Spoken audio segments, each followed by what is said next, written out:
Hi friends, welcome to Warrior Choice Academy. మనము last వీడియోలో APSC group 2 mains model paper 1 అందులో నుంచి మూడో మోడల్ పేపర్లో ఉన్నటువంటి పాలిటీ బిట్స్ అనేవి ఎక్స్ప్లెయిన్ చేసుకుంటున్నాము. ఈ వీడియోలో మనము 101 నుంచి 125 ప్రశ్నల వరకు ఉన్నటువంటి పాలిటీ బిట్స్ని డీటెయిల్గా ఎక్స్ప్లెయిన్ చేసుకోబోతున్నాము. మనం చెప్పుకునే బిట్స్ అనేవి మార్కెట్లోకి మనం రిలీజ్ చేసినటువంటి పేపర్ 1 అందులో భాగంగా మోడల్ పేపర్ 3లో ఉన్నటువంటి బిట్స్ అనేవి ఈ వీడియోలో మనం ఎక్స్ప్లెయిన్ చేసుకోబోతున్నాము. చూడండి, ఈ బుక్స్ అనేవి మనకి హైదరాబాద్లో ఉన్న అన్ని ప్రముఖ బుక్ స్టాల్స్లో మరియు మన ఆంధ్రప్రదేశ్లోని అన్ని ప్రముఖ బుక్ స్టాల్స్లో అందుబాటులో ఉన్నాయి.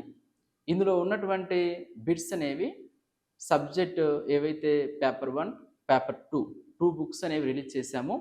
పేపర్ 1లో ఏపీ హిస్టరీ మరియు పాలిటీ, పేపర్ 2లో సైన్స్ అండ్ టెక్నాలజీ మరియు ఎకానమీ. వీటికి సంబంధించినటువంటి బిట్స్ డీటెయిల్ ఎక్స్ప్లెనేషన్ మన యూట్యూబ్ ఛానల్లో ఇవ్వడం జరుగుతుంది. ఎవరైతే ఫస్ట్ టైం మన యూట్యూబ్ ఛానల్ చూస్తున్నారో మన యూట్యూబ్ ఛానల్ని సబ్స్క్రైబ్ చేసుకోండి. ప్లేలిస్ట్లో మనము ఈ వీడియోస్ అన్నీ కూడా మీకు అందుబాటులో ఉన్నాయి. ఓకేనా? చూడండి, ఇప్పుడు మనము పేపర్ 3లో 101 నుంచి 125 వరకు ఉన్నటువంటి ప్రశ్నని ఎక్స్ప్లెయిన్ చేసుకోబోతున్నాం. ఓకేనా? Question number 101. క్యాబినెట్ తరహా ప్రభుత్వంలో సాధారణంగా క్యాబినెట్ యొక్క పదవీ కాలం. చూడండి, మనది పార్లమెంటరీ తరహా ప్రభుత్వ విధానము.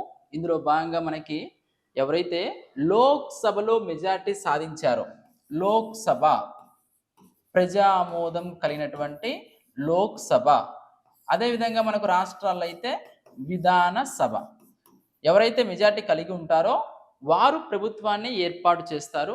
ఆర్టికల్ 75(3) ప్రకారము క్యాబినెట్ అనేది లోక్సభకు సమిష్టి బాధ్యత వహిస్తుంది.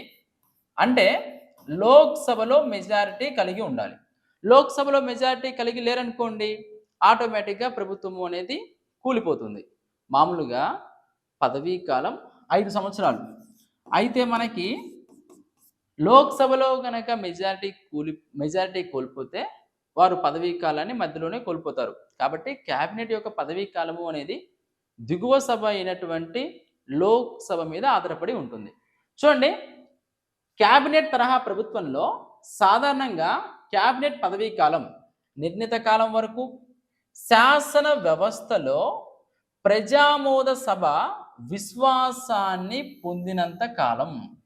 శాసన వ్యవస్థలో ప్రజామోద సభ అంటే ప్రజల ద్వారా ఎన్నికైన సభ, లోక్సభ మన భారతదేశంలో, దాని యొక్క విశ్వాసాన్ని పొందినంత కాలం. ఆర్టికల్ 75(3) ఇదే తెలియజేస్తుంది మనకి. ఇది రాజ్యాధిపతి విశ్వాసాన్ని పొందినంత కాలం, ఇది ఓటర్ల విశ్వాసాన్ని పొందినంత కాలం. ఇందులో మనకు సరైన సమాధానం ఆప్షన్ బి. క్యాబినెట్ తరహా ప్రభుత్వం ఉంటుంది. ప్రధాని నేతృత్వంలోని మంత్రిమండలి అనేది దిగువ సభ అయిన లోక్సభలో మెజారిటీ కలిగి ఉన్నంత వరకు వాళ్ళు అధికారంలో ఉంటారు. ఓకే, 101కి answer B. Next question number 102. ఈ కింది వానిలో ఏది పార్లమెంటరీ వ్యవస్థకు ఆవశ్యకము కాని లక్షణము? అంటే పార్లమెంటరీ వ్యవస్థ అంటే ఏంటి? మనకు పార్లమెంటరీ తరహా ప్రభుత్వ విధానం మనం పాటిస్తున్నాము. ఇందులో భాగంగా వాస్తవ అధికారి ప్రధాని నేతృత్వంలోని మంత్రిమండలి, నామమాత్రపు అధికారి రాష్ట్రపతి. ఈ మంత్రిమండలి అనేది లోక్సభలో విశ్వాసం ఉన్నంత వరకు అధికారంలో కొనసాగడం జరుగుతుంది. వాస్తవ నిర్ణయాలన్నీ కూడా ప్రధాన నేతృత్వంలోని మంత్రిమండలి కలిగి ఉంటుంది. ఇది మనకి పార్లమెంటరీ తరహా ప్రభుత్వ విధానం. ఈ విధానాన్ని మనము బ్రిటన్ నుంచి గ్రహించడం జరిగింది. ఇక్కడ ప్రశ్న ఏమని అడిగారంటే, ఈ క్రింది వానిలో ఏది పార్లమెంటరీ వ్యవస్థకు ఆవశ్యకము కాని లక్షణము? ఏది అవసరం లేని లక్షణము? చూడండి, శాసన వ్యవస్థ మరియు కార్యనిర్వాహక వర్గం సమ్మేళనం, ఇది పార్లమెంటరీ వ్యవస్థలో భాగమే. నామమాత్రపు రాజ్యాధిపతి రాష్ట్రపతి ఉంటారు, ఇది కూడా పార్లమెంటరీ వ్యవస్థ యొక్క లక్షణము. సమిష్టి బాధ్యత, ఇది మెయిన్. సమిష్టి బాధ్యత కలిగి ఉంటుంది. సమిష్టి బాధ్యత అంటే మెజారిటీ కలిగి ఉండడం లోక్సభలో. ఇది కరెక్టే.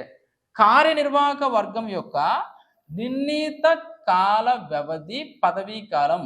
ఇది పార్లమెంటరీ వ్యవస్థ యొక్క ఆవశ్యక లక్షణము కాదు. చూడండి, అంటే పదవీ కాలం గురించి మనకు పార్లమెంటరీ వ్యవస్థకు సంబంధం లేని విషయం. ఓకే, మనకు 102 దానికి answer D. Next question number 103. ఈ క్రింది వ్యాఖ్యలను పరిశీలింపుము. భారత రాష్ట్రపతిని రాజ్యాంగ ఉల్లంఘనకు గాను అభిశంసన చేయునప్పుడు పార్లమెంటులోని ఏదైనా సభ ఆరోపణలు దాఖలు చేయును.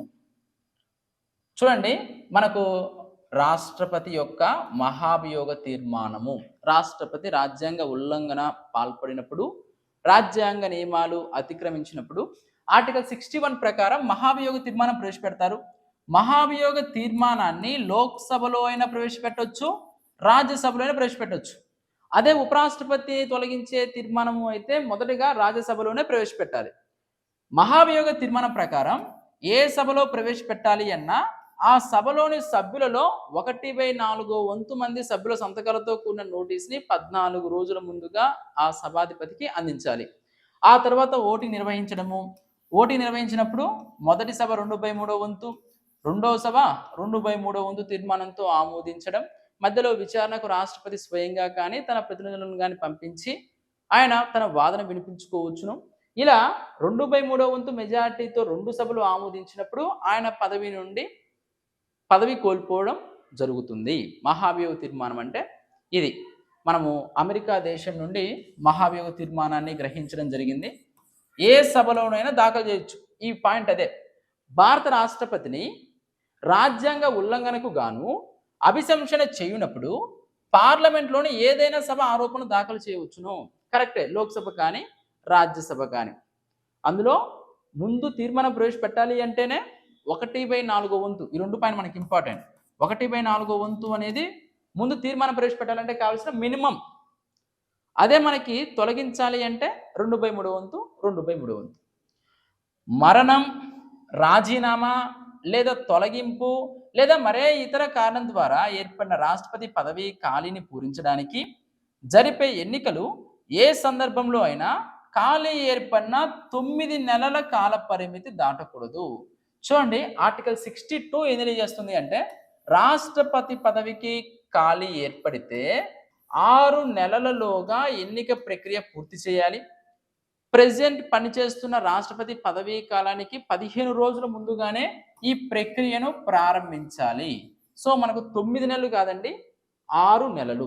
సో ఇక్కడ సరైన సమాధానం 1 మాత్రమే. ఏది సరైనది? 1 మాత్రమే. మనకు 103 ప్రశ్నకి ఆన్సర్ ఏ. నెక్స్ట్ 104.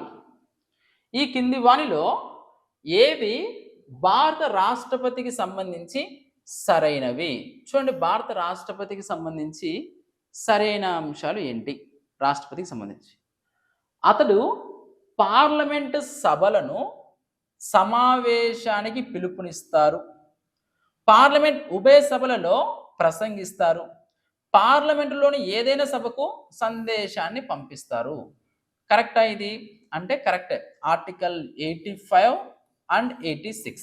ఆర్టికల్ 85 ప్రకారము పార్లమెంటు సమావేశాలకు పిలుపునిచ్చేది, పార్లమెంటు సమావేశాలను వాయిదా వేసేది, దీర్ఘకాలిక వాయిదా వేసేది రాష్ట్రపతి.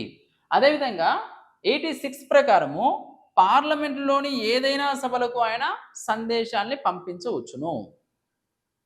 రాష్ట్రపతి ఆర్టికల్ 79 ప్రకారం పార్లమెంటులో భాగం.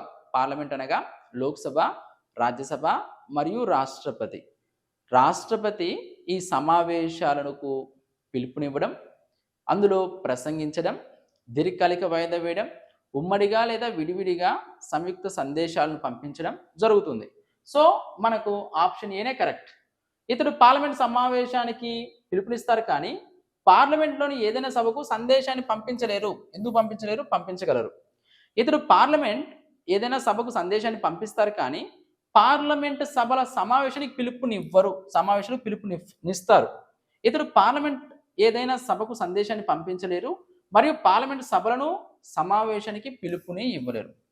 మనకు 85 ఆర్టికల్, 86 ఆర్టికల్. సమావేశాలను ఏర్పాటు చేస్తారు, దీర్ఘకాలిక వాయిదా వేస్తారు, అదేవిధంగా ఆయన తన యొక్క సందేశాలను పంపిస్తారు. నెక్స్ట్ 104కి ఆన్సర్ ఏ. క్వశ్చన్ నెంబర్ 105 చూడండి. క్వశ్చన్ నెంబర్ 105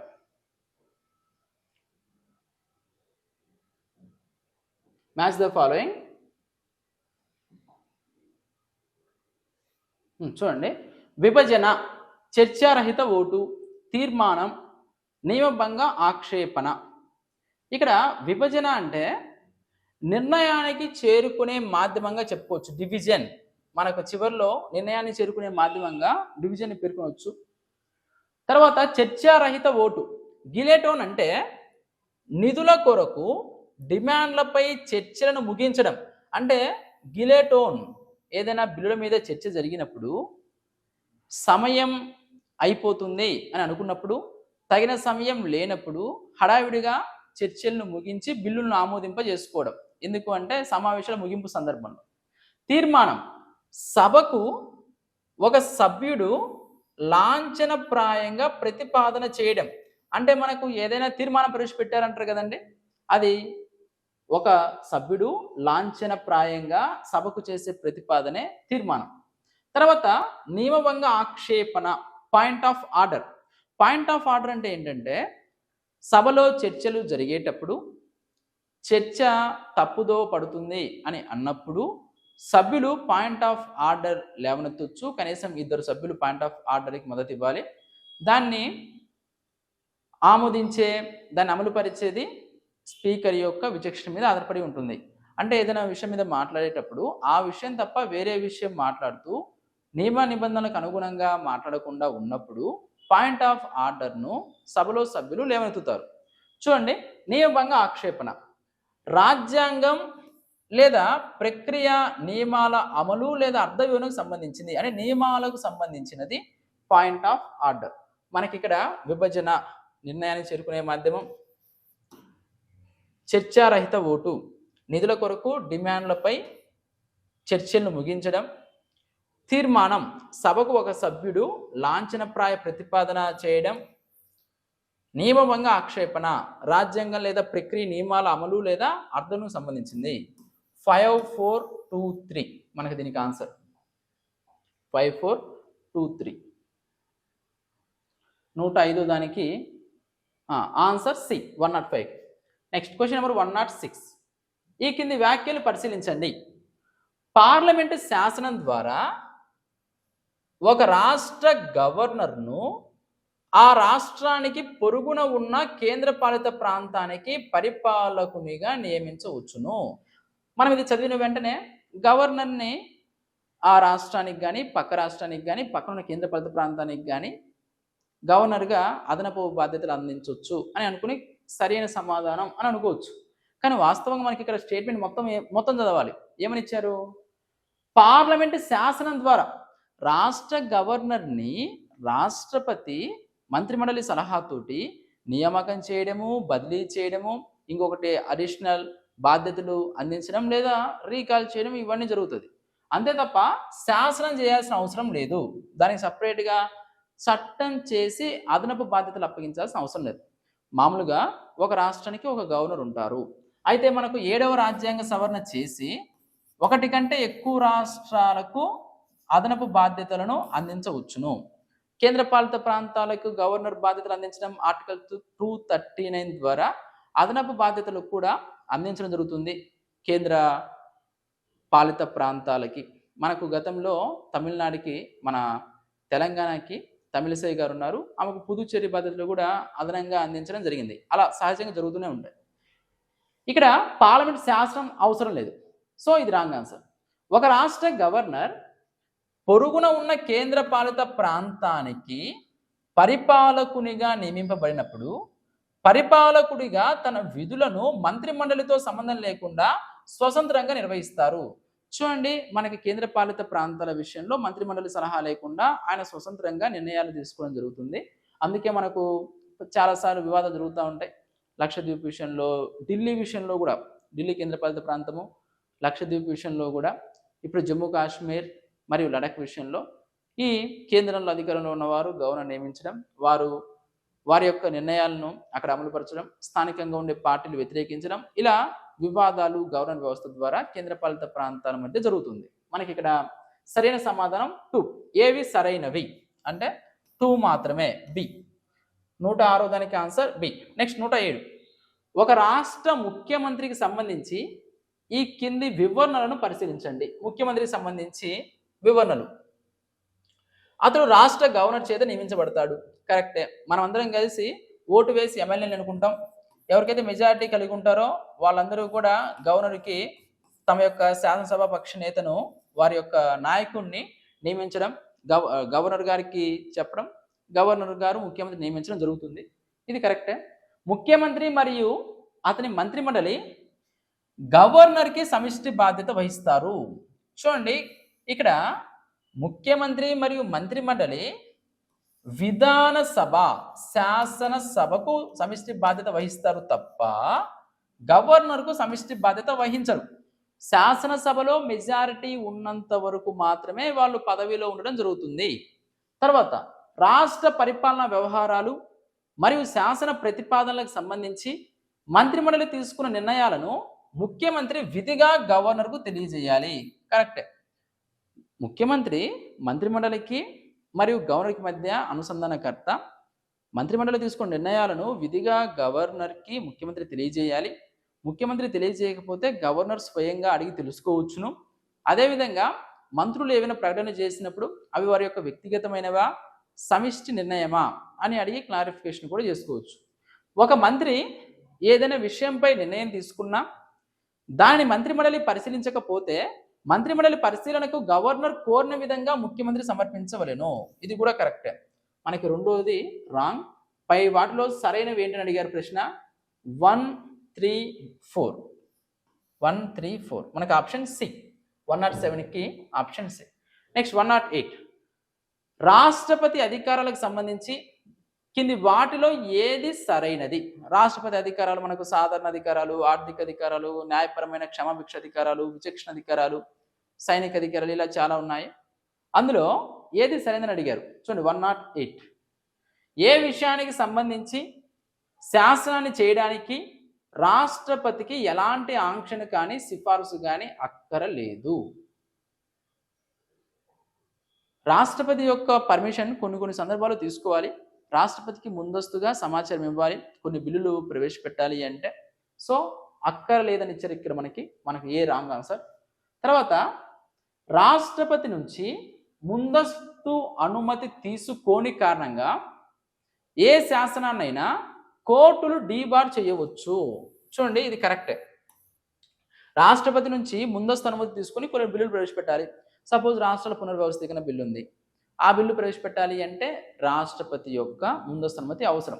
అలా అనుమతి తీసుకోకుండా ముందస్తుగా ప్రవేశపెట్టడము, ముందస్తు అనుమతి లేకుండా ప్రవేశపెట్టడము, ఆమోదం పొందడం, అప్పుడు కోర్టుకి వెళ్ళి దాన్ని డిబార్ చేయొచ్చు. ఎందుకంటే రాజ్యాంగంలో మనకి కొన్ని బిల్లులు ప్రవేశపెట్టాలి అంటే రాష్ట్రపతి యొక్క ముందస్తు అనుమతి అవసరం. సో ఇది కరెక్ట్. డబ్బుకు సంబంధించిన బిల్లు మళ్ళీ పరిశీలన కోసం వెనుకకు పంపబడవచ్చు. ఆర్థిక బిల్లులను రాష్ట్రపతి వెనక్కి పంపించడానికి వీల్లేదు.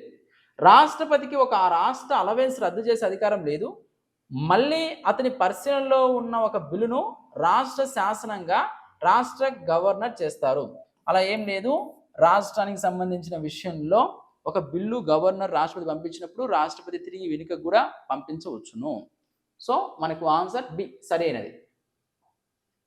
నెక్స్ట్, ఈ కింది వాటిని జతపరచండి.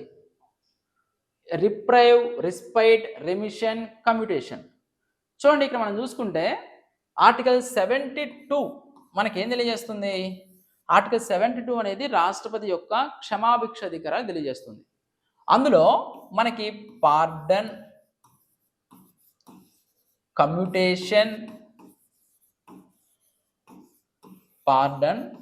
కమ్యూటేషన్, రెమిషన్,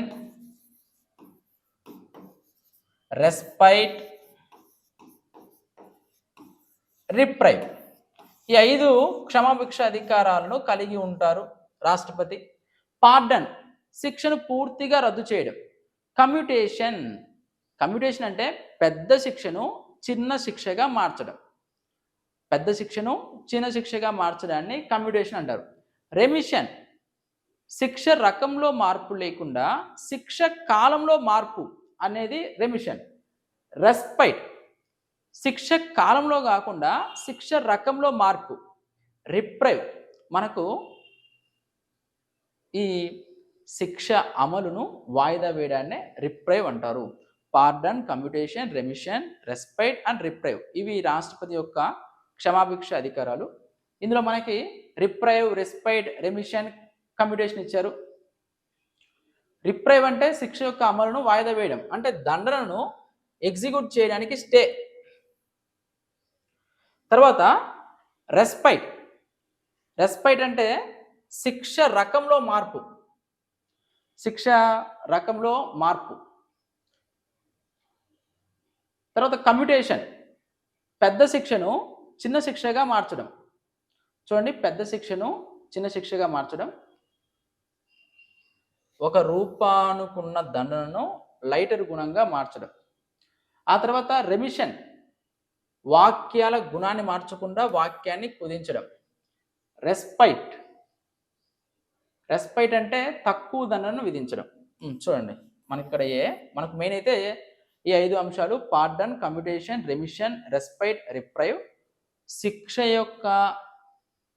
శిక్షను రద్దు చేయడము పూర్తిగా పార్డన్. కమ్యూటేషన్, పెద్ద శిక్షను చిన్న శిక్షగా మార్చడం. ఉరి శిక్ష విధిస్తే యావజ్జీవ కారాగార శిక్ష. అలా కమ్యూటేషన్ పెద్ద శిక్షను చిన్న శిక్షగా మార్చడం. ఒక రూపానికి ఉన్న దండనను లైటర్ గుణంగా మారుస్తుంది అంటే చిన్న శిక్షగా మార్చడం. రెమిషన్, శిక్ష రకంలో మార్పు లేకుండా శిక్ష కాలం, అంటే 7 సంవత్సరాల కఠిన కారాగార శిక్ష అనుకోండి, కఠిన కారాగార శిక్ష అలానే ఉంటుంది, 7 సంవత్సరాలు కాదు 4 సంవత్సరాలు అలా తగ్గించేది మనకు రెమిషన్. రెమిషన్ అంటే శిక్ష యొక్క కాలాన్ని కుదించడం. ఓకేనా? ఆ తర్వాత రెస్పైట్. రెస్పైట్ అంటే శిక్ష యొక్క కాలం కాకుండా శిక్ష రకాన్ని మార్చడం. అంటే కఠిన కారాగార శిక్ష కాస్త సాధారణ కారాగార శిక్ష అలా. రిప్రైవ్ అంటే వాయిదా వేయడం. ఓకేనా? ఇవి దీనికి సంబంధించింది. Next question number 110. క్షమించే అధికారానికి సంబంధించి సరైన జవాబు గుర్తించండి. క్షమాభిక్ష అధికారాలకు సంబంధించి భారత రాజ్యాంగం ప్రకారం క్షమించే అధికారం విషయంలో రాష్ట్రపతికి గవర్నర్ గల అధికారం సమానమే. ఉభయ పట్టికల్లో నేరాలు చేసిన రాష్ట్ర స్థానాన్ని కాదని రాష్ట్రపతికి మాత్రమే క్షమించే అధికారం ఉంది. మరణదండనను రద్దు చేసే అధికారం రాష్ట్రపతికి మాత్రమే ఉంది. చూడండి, సరైన జవాబు మరణదండన, ఉరిశిక్ష విషయంలో క్షమాభిక్ష పెట్టే అధికారం కేవలం రాష్ట్రపతికి మాత్రమే ఉంది. సస్పెన్షన్, రెమిషన్, గవర్నర్కు ఉభయ పట్టికలలో చేసిన నేరాలను క్షమించే అధికారం లేకపోయినా అది రాష్ట్రపతికి ఉంది. అన్ని విషయాలలో రాష్ట్రపతికి గవర్నర్కు క్షమాభిక్ష అధికారాలు సేమే. అయితే మనకి మరణశిక్షను రాష్ట్రపతి మాత్రమే రద్దు చేసే అధికారం కలిగి ఉంటారు. 110కి answer C. Next question number 111. కింది వాటిలో సరైనది ఏది? సరైన స్టేట్మెంట్ ఏది? సివిసి సభ్యులను అసమర్థత, దుష్ప్రవర్తన కారణాలపై తొలగించవచ్చు. సెంట్రల్ విజిలెన్స్ కమిషన్ అండి, మనకు సంతానం కమిటీ సిఫార్సుల మేరకు 1964 ఆ టైంలో ఏర్పడింది. కేంద్ర ప్రభుత్వ రంగ ఉద్యోగస్తులు, అఖిల భారత సర్వీస్ ఉద్యోగస్తులు, ప్రభుత్వ డిపార్ట్మెంట్లో పనిచేసే ఉద్యోగస్తుల యొక్క అవినీతి మీద విచారణ చేయుటకు మనకు సివిసి, సెంట్రల్ విజిలెన్స్ కమిషన్ అనేది ఏర్పడింది 1964లో. అయితే దీనికి ప్రత్యేక చట్టం అంటూ లేదు. 2003లో దీనికి ప్రత్యేక చట్టం తీసుకొని రావడం జరిగింది. 111 సివిసి సభ్యులను అసమర్థత, దుష్ప్రవర్తన కారణాలపై తొలగించవచ్చును. కరెక్టే. సివిసి సభ్యులను పబ్లిక్ సర్వీస్ కమిషన్ సభ్యుల్ని తొలగించే పద్ధతిలోనే తొలగిస్తారు. ఇది కూడా కరెక్టే. పబ్లిక్ సర్వీస్ కమిషన్ సభ్యుల్ని ఏ విధంగా అయితే తొలగిస్తారో ఆ పద్ధతిలోనే సివిసి సభ్యులను కూడా తొలగిస్తారు. 1 and 2. Next question number 112. సివిసికి మొట్టమొదటి ప్రధాన కమిషనర్ ఎవరు?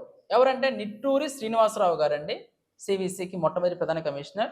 ప్రజెంట్ అయితే ప్రవీణ్ కుమార్ శ్రీవాస్తవ గారు. Present CVC central vigilance commissioner Praveen Kumar Srivastava. ఒక ప్రధాన కమిషనర్తో పాటు 2 ఉంటారు. వీరి యొక్క పదవీ కాలం 4 years లేదా 65 years ఒకసారి చేసిన తర్వాత మళ్ళీ పునర్నియామకం చేయడానికి వీల్లేదు. Next question number 113. రాజకీయ పార్టీలు సమాచార హక్కు చట్ట మినహాయింపు సవరణ బిల్లుకు సంబంధించి సరైనది ఏది? సమాచార హక్కు చట్టం గురించి 2013లో సమాచార హక్కు చట్టంలోని సెక్షన్ 2ని సవరించింది. దీని ప్రకారం రాజకీయ పార్టీలు కూడా సమాచార హక్కు చట్ట పరిధిలోకి వస్తాయి. కరెక్టే. సమాచార హక్కు చట్టం రావడము, దానిలోకి రాజకీయ పార్టీలను కూడా అందులో భాగంగా చేయడం జరిగింది. 2013లో సవరించి మనకు ఏ అండ్ బి 1 మరియు 2. Question number 114. 97వ రాజ్యాంగ సవరణ ద్వారా సహకార సంఘానికి సంబంధించి రాజ్యాంగంలో చేర్చబడిన అధికరణలు. సహకార సంఘాలు ఏవైతే ఉన్నాయో 97వ రాజ్యాంగ సవరణ మనకు 1901లో కూడా వస్తుంది. సంఘాలు, సంస్థలు, సహకార సంస్థలు స్థాపించుకోవచ్చు అని 48 మనకు 2లో కూడా వస్తుంది. అందులో సహకార సంఘాల స్థాపన అని కూడా ఇక్కడ రాజ్యాంగంలో చేర్చబడిన అధికరణలు 243ZT అనేది మనకి ఇక్కడ ఉంది. 114 దానికి సి. నెక్స్ట్ కింది వాటిలో సరైన జత. Banking enquiry, Gadgil committee, Hashim Ali committee, Ramarao committee. Banking enquiry వ్యవసాయ పరపతి కమిటీకి సంబంధించింది. Banking enquiry. గాడ్గిల్ కమిటీ గ్రామీణ రుణభారం తగ్గించడానికి వచ్చిందే గాడ్గిల్ కమిటీ. హషీం అలీ కమిటీ పరిపాలనా సంస్కరణలు. రామారావు కమిటీ రాష్ట్రంలో సహకార సంస్థల పునర్వ్యవస్థీకరణ కోసం రావడం జరిగింది. ఈ కమిటీలు వాటికి సంబంధించిన అంశాలు ABCD ఆప్షన్ డి మనకి. Next question number 116. చూడండి, పార్లమెంటు శాసనసభ ఎన్నికల సందర్భంగా తలెత్తే ఎన్నిక వివాదాలను పరిష్కరించేది. మనకు ఎమ్మెల్యే ఎలక్షన్లు, ఎంపీ ఎలక్షన్లు ఉన్నాయి కదా, వీటికి సంబంధించిన వివాదాలు వచ్చినప్పుడు వాటిని పరిష్కరించేది హైకోర్టులు. మనకు సుప్రీంకోర్టు వచ్చేసి రాష్ట్రపతి, ఉపరాష్ట్రపతి ఎన్నికల వివాదాలను పరిశీలిస్తుంది. సాధారణంగా మనకి ఆర్టికల్ 225 ఏం చేస్తుంది అంటే ఎమ్మెల్యే, ఎమ్మెల్సీ ఎన్నిక వివాదాలను, పార్లమెంట్ సభ్యులు ఎన్నిక వివాదాలను ఇది విచారిస్తుంది. వివాహం, విడాకులు, వారసత్వము మరియు కింది కోర్టుల నుంచి వచ్చిన అప్పీళ్లు, ఆ తర్వాత క్రిమినల్కి సంబంధించినవి, ప్రాథమిక హక్కుల సంరక్షణ విషయంలో ఇవన్నీ కూడా మనకి పరిశీలించేది హైకోర్టు. ఆర్టికల్ 225. నెక్స్ట్ 117. ఈ కింది వానిలో ఏ కేసు తీర్పులో సుప్రీంకోర్టు సమాఖ్య వ్యవస్థ భారత రాజ్యాంగ మౌలిక స్వరూపంలో అంతర్భాగము? సమాఖ్య వ్యవస్థ చూడండి, మనకి మౌలిక వ్యవస్థ బేసిక్ స్ట్రక్చర్ అనేది కేశవానంద భారతి కేసులో రావడం జరిగింది. అయితే ఏ అంశాలు బేసిక్ స్ట్రక్చర్లో ఉంటాయి అని చెప్పేసి క్లారిటీగా లేదు. సమయాన్ని బట్టి తీర్పుల సందర్భంలో కోర్టు వివరిస్తుంది. అందులో సమాఖ్య వ్యవస్థ, సమాఖ్య అంటే ఏంటి? కేంద్ర రాష్ట్రాల మధ్య అధికారాల పంపిణీ సమాఖ్య వ్యవస్థ. అది కూడా మౌలిక వ్యవస్థకు సంబంధించింది కాబట్టి రాజ్యాంగాన్ని సవరించేటప్పుడు ఆ అంశాన్ని కూడా దృష్టిలో పెట్టుకోండి అని 1994లో S R Bommai versus union of India కేసులో సుప్రీంకోర్టు చెప్పడం జరిగింది. Next question number 118. జాబితా 1ని జాబితా 2తో సరైన వాటిని ఎంపిక చేసి జతపరచండి. సబ్ డివిజనల్ స్థాయిలో జిల్లా పరిషత్. మనకు అస్సాంలో సబ్ డివిజన్ స్థాయిలో జిల్లా పరిషత్ అనేది ఉంది. మండల ప్రజా పరిషత్ మన ఆంధ్రప్రదేశ్లో గ్రామ పంచాయతీ, మండల ప్రజా పరిషత్, జిల్లా పరిషత్ అనేది ఉంది. గిరిజన ప్రజా పరిషత్ అనేది మేఘాలయలో ఉంది. గ్రామ పంచాయతీలు లేకుండుట, మిజోరాంలో గ్రామ పంచాయతీలు అనేవి లేవు. 20 లక్షల కంటే తక్కువ జనాభా ఉన్న చోట్ల 3 అంచెల పంచాయతీ వ్యవస్థ అవసరం లేదు. 2 అంచెల పంచాయతీ వ్యవస్థ ఏర్పాటు చేస్తే చాలు. మనకి ఇక్కడ ఆన్సర్ 2143 ఆప్షన్ ఏ. 118 దానికి option A. Next question number 119. పంచాయతీలు ఏర్పాటు ఏ ఆదేశ సూత్రాల ప్రకారం? పంచాయతీలు ఏర్పాటు అనేవి ఆర్టికల్ 40 అనేది మనకు తెలియజేస్తుంది ఆదేశ సూత్రాల్లో. నెక్స్ట్ 73వ రాజ్యాంగ సవరణకు సంబంధించని అంశం. 73వ రాజ్యాంగ సవరణ పంచాయతీలకు రాజ్యాంగ ప్రతిపత్తి 11వ షెడ్యూల్ పివి నరసింహారావు గారి హయాంలో రావడం జరిగింది. చూడండి, స్థానిక సంస్థల్లో షెడ్యూల్డ్ కులాలు, తెగలకు రిజర్వేషన్ కల్పించడం కరెక్టే. మనకు ఆర్టికల్ 243D ఏం తెలియజేస్తుంది అంటే ఎస్సీలకు జనాభా ప్రాతిపదికన, ఎస్టీలకు జనాభా ప్రాతిపదికన రిజర్వేషన్లు ఉన్నాయి. వీరికి కల్పించిన రిజర్వేషన్లో మహిళలకు 1/3 వంతు రిజర్వేషన్లు, ఓవరాల్గా మహిళలకు 1/3 వంతు సీట్లు ఉండాలి. అయితే బీసీల యొక్క రిజర్వేషన్ల గురించి 43 ఆర్టికల్ డిలో చెప్పలేదు. ఇవి రాష్ట్రాల యొక్క ఐచ్ఛికం, రాష్ట్రాల యొక్క ఇష్టం మేరకు వీటిల్ని ఇవ్వవచ్చును. చూడండి, 73వ రాజ్యాంగ సవరణకు సంబంధించిన అంశం. స్థానిక సంస్థల్లో షెడ్యూల్ కులాలు తెగల రిజర్వేషన్ కల్పించారు, కరెక్టే. స్థానిక సంస్థల్లో మహిళలకు రిజర్వేషన్ కల్పించడం కరెక్టే. ఓవరాల్గా మహిళలకు 1/3 ఉండాలని చెప్పారు. 5 సంవత్సరాలకు ఒకసారి తప్పనిసరిగా స్థానిక సంస్థలకు ఎన్నికలు జరపాలని చెప్పారు. పదవీ కాలం. వెనకబడిన తరగతులకు స్థానిక సంస్థల రిజర్వేషన్లు కల్పించడం, వెనకబడిన తరగతులు బీసీ వారికి రిజర్వేషన్లు కల్పించాలి అని ఆర్టికల్ 243 మెన్షన్ చేయలేదు. ఆ విషయం మనకి రాష్ట్రాల యొక్క ఐచ్ఛికానికి వదిలేయడం జరిగింది. సో మనకు option D. Next question number 121. Lakshadweep ఏ హైకోర్టు పరిధిలో ఉంది? చూడండి, మన హైకోర్టులు అన్ని చోట్ల లేవు, 25 హైకోర్టులు ఉన్నాయి మనకి. లక్షద్వీప్ అనేది మనకు కేరళ హైకోర్టు కిందకి వస్తుంది. కేరళ వివిధ హైకోర్టులు వాటిని ఏర్పాటు చేసిన సంవత్సరాలు. మనకి ఫస్ట్ ఏర్పాటు చేసిన హైకోర్టు మనకి 1861 చట్టం ప్రకారం 1862లో మద్రాసులో ఏర్పాటు చేశారు ఫస్ట్.